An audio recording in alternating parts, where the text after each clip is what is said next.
Ndabasuhuje mwese kuri Flow Kitchen and Creative, mugira amahoro, mumeze neza. Mboneyeho no gukomeza kubifuriza umwaka mushya muhire wa 2024, nimuronkeremo ibyiza n'imigisha bituruka ku Uwiteka, buri wese azagire ku byiza yifuza, umutima we uzabashe guhazwa ibyiza muri uyu mwaka wose wa 2024. Twagarutse rero muri gahunda yacu none mu gikoni turebera hamwe ibiribwa bifite umumaro cyane, kenshi na kenshi bitanahenda, biba biciriritse twumva ko wenda tutanabyitaho cyane, ariko bifite akamaro gahambaye ku buzima bwacu. Natinze rero uyu munsi nabazaniye ikiribwa cyitwa karoti. Karoti iri mu bwoko bw'imboga nziza cyane, maze gusoma no kubakora ubushakashatsi nabonye ko karoti nta byihererana, ifite imimaro myinshi cyane kandi y'ingenzi cyane mu kubungabunga no gusigasira ubuzima bwacu. Reka rero natinze kuko bisa naho ari byinshi, ifite ibyiza byinshi, reka tubinyuremo twihuta kugira ngo tugire icyo dusigarana, ndetse dufate gahunda yo kujya dushyira karoti mu ifunguro ryacu, turebere hamwe n'uburyo bwiza twayifatamo ikatugirira umumaro birenze uko wenda twajyaga tubikora mu buryo tutari tubisobanukiwe. Twagiye rero baratangira batubwira ati la carotte est une légume aux multiples bénéfices. Ifite akamaro gatandukanye, imimaro myinshi, tugiye kurebera hamwe imimaro twihuse nk'itandatu batubwira kuri karoti. Cyambere, la carotte donne bonne mine. Elle favorise la production de mélanine à la surface de la peau et donc active notre bronzage. Karoti ngo idufasha kugira uruhu rwiza cyane rwose, umuntu agacana akamera neza, iminkanyari bayi n'ibindi byose byagaragaza ubusaze cyangwa se kutamera neza ku ruhu. Cya kabiri, la carotte est une alliée du cœur. Carotte ni ukuvuga ngo ikora cyane cyane ku mutima, yita cyane cyangwa se ikora ku buzima bwiza bw'umutima. Une étude menée a démontré que manger 6 carottes par semaine permettait de réduire le risque de crise cardiaque chez l'individu. Les carottes aident à diminuer le mauvais cholestérol dans l'organisme et à prévenir les maladies cardiovasculaires. Ngo ubushakashatsi bwaragaragaje ko kurya karoti 6 mu cyumweru, ubwo ni hafi imwe buri munsi ariko ntabwo igezeho, ngo bituma bigabanya risque cyangwa se ibyago byo kurwara umutima ku muntu. Karoti zifasha kugabanya cholesterol mbi mu mubiri, bya binure bibi biza bikihoma mu mubiri, mu mitsi hose, bigatuma amaraso agenda nabi, bigatuma umutima utera nabi, umuntu akarwara.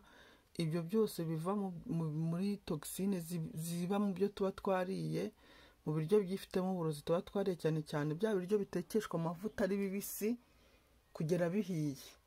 Biriya biryo nubwo bituryohera mu kanwa ntago ari byiza na gakeya, ibyo byinjiza rero amatoxine mu mubiri. Karoti rero ngo ifasha kubisohora, noneho igafasha no à prévenir les maladies cardiovasculaires. Ibinure bibi bisohotse mu mubiri ubutandukanye na za ndwara nyine zishamikiye ku mutima, kuko amaraso ntago aba agitembeye neza ngo bijye gufosinga umutima, usanga utera nabi, bibe byawuviramo no kurwara. Rero karoti ni nziza cyane ku mutima. Cya gatatu, la carotte améliore la vue. Karote ikora ngo ku maso, mu kubona neza. Grâce à sa richesse en bêta-carotène,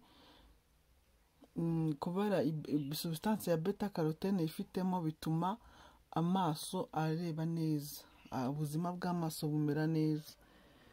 Lors de l'assimilation, notre corps transforme le bêta-carotène en vitamine A.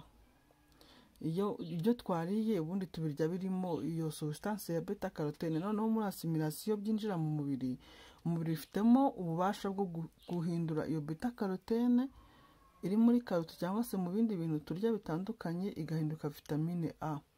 vitamine A rero ni un nutriment vraiment bénéfique pour la santé visuelle et qui permet de lutter contre la dégénérescence maculaire liée à l'âge. Iyo substance beta carotene imaze guhinduka vitamine A, iyi vitamine A noneho iba ari benefique cyane cyane, ifite umumaro cyane ku bijyanye n'ubuzima bw'amaso no kureba, noneho ikarwanya ubusaze bw'amaso bwa bundi buterwa n'imyaka, kwa kundi umuntu agenda akura nyine akagenda ahuma cyangwa se atabona neza. Iyo ufata karoti cyane kenshi nk'uko batubwiye 6 mu cyumweru bigenda neza, ntabwo icyo kibazo cyiza. La carotte contient de la rhodopsine, un pigment qui améliore la vision nocturne. Ikindi kandi ifitemo substance batubwiye rhodopsine, akaba ari substance ituma umuntu ashobora kubona neza ninjoro. Hari igihe ninjoro noneho niba umuntu atabona neza ku manywa, birumvikane ko yatangiye kuza umwijima noneho ahumirako, ariko iyo ufite amaso ameze neza na ninjoro nubwo utabona nko ku manywa, ariko nta kibazo cyo kureba uba ufite. Afera troisième raison, ubwo ni ibintu bitatu batubwiye bijyanye n'uko karoti ikora ku maso. Et la richesse à lutéine et zeaxanthine de la carotte. Ces deux caroténoïdes protègent nos yeux de la lumière annexée. Noneho ikigiramo n'izindi substance ebyiri, lutéine na zeaxanthine, zo zikaba zifasha cyane amaso kugira ngo alite contre excès y'urumuri. Cyagiye ku zuba ryinshi amaso yawe yere kwangirika kubera ubwo budahangarwa karoti yaha, bituma abasha no kuresista ku rumuri rwinshi. La carotte garde notre peau plus jeune. Kandi noneho karoti ikora no ku ruhu rwacu, tuba twabirebyeho gatoya, ituma uruhu rudasaza rugakomeza rumera neza, rugaragara neza nta minkanyari. La carotte est une alliée mincelle. Carotte kandi ikora mu kurwanya umubyibuho utari ngombwa, ikagarida ligne umuntu agakomeza ameze neza nta mubyibuho utari kuri gahunda. La carotte est un légume riche en fibres parfait pour avoir un ventre plat et pauvre en calories. Ni ukuvuga ngo karoti iri riche en fibres, za fibres zituma umubiri ukora neza cyane cyane kuri digestion, noneho rero bigatuma umuntu akomeza agira ventre plat, yanda imeze neza, itaje imbere, itarahaza ibinure. Kandi noneho karoti kwa ko zifitemo karori nkeya, bituma nyine utashobora kubyibuha, kuko ibiribwa byifitemo karori nkeya, isukari nkeya, bituma umuntu atabyibuha, ntabwo byongera ibinure. La carotte peut prévenir des cancers. Karoti kandi ngo zishobora kurinda kanseri zimwe na zimwe. À raison de sa grande teneur en antioxydants, la carotte est un légume qui permettrait de lutter contre certains cancers, notamment le cancer du poumon, du sein ou du côlon. La carotte est donc puissant antioxydant qui favorise la régénération des cellules et aide à ralentir le vieillissement de la peau. Karoti kandi ngo ikingira kanseri zimwe na zimwe kubera ko iri rishe cyane cyane antioxydant. Antioxydant ni bya biribwa bifasha gusohora imyanda mu mubiri, izo toxine zigasohoka, tuba twabibonye. Noneho rero kubera ko isohora imyanda mu mubiri, bituma bya myanda ari kuzaforoma maladiko libre, ibintu bikagenda nabi, bigatera kanseri, birasohoka bitabashije kwangiza umuntu. Noneho bigatuma rero karoti ishobora gukingira cyangwa ikavura indwara ya kanseri y'umwijima, kanseri y'ibere, cyangwa kanseri ya koloka, agace k'amara yacu gashobora kurwara kakarwara na kanseri. Ibyo byose karoti irabirinda.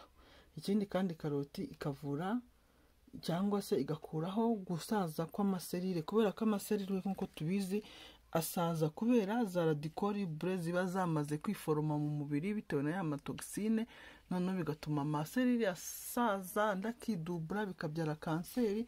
Rero kuko iyo myanda iba yamaze gusohoka kare cyane, nta radicaux libres zibaho, nta no gusaza kw'amaserire gushobora kubaho. ibyo byose ni karoti. La carotte est une source acceptable de vitamine B comme la niacine et la vitamine B6 qui aide notre corps à métaboliser l'énergie des aliments. La vitamine B favorise la croissance et la bonne santé de la peau, des cheveux, des nerfs et des muscles. La carotte est aussi une source acceptable de vitamine C qui renforce l'immunité. Karoti ifitemo za vitamine B zitandukanye zifasha mu buzima bwiza bw'uruhu, ku misatsi, ku manere no ku mamisikire, kandi ikigiramo na vitamine C tuzi ko ifasha kuzamura ubudahangarwa bw'umubiri. Ni byinshi cyane byiza karoti ifitemo umuntu atakeka.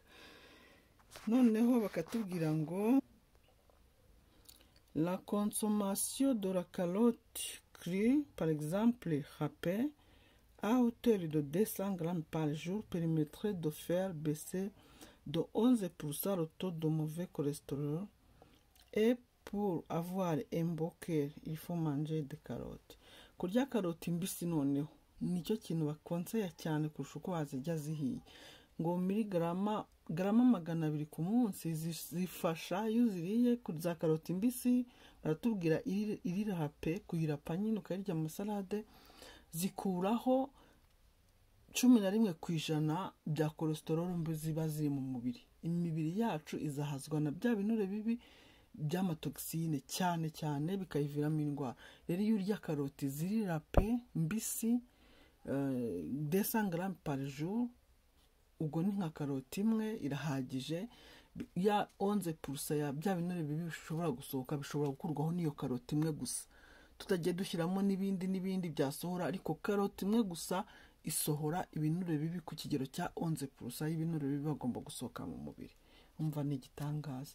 Lorsque la carotte est crue, son indice glycémique est bas malgré son petit goût sucré. Iyo karoti ari mbisi, isukari ifitemo iragabanuka kurusha karoti ihiye. Nubwo wayirya ukumva iraryohera, ariko burya isukari iba yagabanyutse cyane iyo iriye ari mbisi. Une fois cuite, cet indice est 3 fois plus élevé, ce qui favorise la prise de la poids, le développement du diabète et l'infiltration de graisse dans le foie. Urumva ibyiza byo kurya karoti mbisi ni biri hejuru cyane kuruta kurya, kuko iyo ihiye isukari iba yazamutse inshuro 3 noneho ikuba 3. Isukari iriye muri karoti mbisi ihiye, ya karoti isukari iba yikubye 3, aribyo bishobora gutera diabete cyangwa se bikazamura isukari ku barwayi ba diabete. Bishobora kongera ibiro kuko birumvikana isukari iba ari nyinshi, kandi bishobora no kwanduza umwijima ugasitoka bya graisse bitari byiza. Ibyiza rero ni ukuyirya ari mbisi. None bakatugira n'inama yo kurya karoti mbisi cyane cyane ari nijoro. Kubera iki rero? Les carottes crues apportent des enzymes qui permettent de prendre soin de son système digestif. Les vitamines A, B, C et E ainsi que les minéraux aident également le foie à bien fonctionner. Noneho ya karoti ari mbisi ukayirya noneho hari nijoro, birafasha cyane kuko digestion y'ibyo uba wariye irihuta. N'ayo mavitamine yose arimo batubwiye A, B, C, E na za minero yifitemo bigafasha wa mwijima gukora neza, ukanaruhuka, nukora amasitokaje y'amagrese adakenewe mu mubiri, ukaryama umeze neza, digestion yabaye neza yarangiye kubera ya karoti wafashe ari mbisi. Noneho les carottes favorisent l'équilibre du cholestérol et de la santé cardiaque. Twabonye karoti ko zifasha mu gukura ya cholesterol mbi mu mubiri no gufasha ku buzima bwiza bw'umutima. Les carottes sont une source de fibres ainsi que de composés végétaux protecteurs, notamment des caroténoïdes et de la vitamine C qui contribuent tous à leur protection du cœur. Turacyavuga ko zirwana ku mutima cyane. Karoti iyo uyiriye kenshi ifasha ubuzima bw'umutima, ntushobora kurwara umutima. Noneho mieux vaut le manger cru que cuite. Twabibonye ni byiza kurya karoti mbisi kuruta uko warya ihiye. Consommer en salade. Uzifashe mu masalade, les carottes soulagent le foie élève le taux de glycémie. Iyo ziriya ari mbisi biba byiza cyane cyane ku mwijima umererwa neza. Ibirwara by'umwijima byatebye amahepatite ntago wabirwara igihe wita ku mwijima cyane urya karoti. Noneho igabanya n'isukari yari mbisi aho kuyongera, ko twabonye ko iyo iriye isukari ikuba gatatu.